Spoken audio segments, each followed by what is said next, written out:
शिवाजी महाराजांची 45 फूट मूर्ती उभारण्यात आली आहे। नाशिकमध्ये शिवजन्मोत्सवाचा उत्साह दिसून येतोय।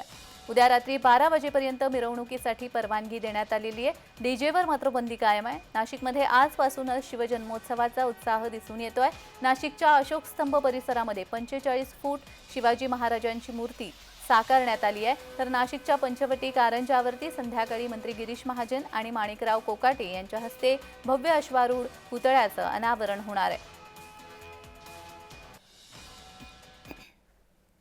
34 फूट पुतळा, 34 फूट उंच असा हा पुतळा आहे।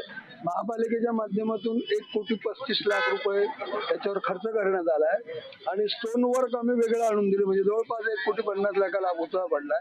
प्रसिद्ध शिल्पकार आणि उत्तर महाराष्ट्राचे आपले म्हणजे भूमिपुत्र जे दिल्लीत आहेत त्या राम सुतारांच्या हातून हा पुतळा तयार झालेला आहे आणि आज त्याचं उद्घाटन गिरीश भाऊ महाजन यांच्या हस्ते आणि माणिकराव कोकाटे यांच्या हस्ते संपन्न।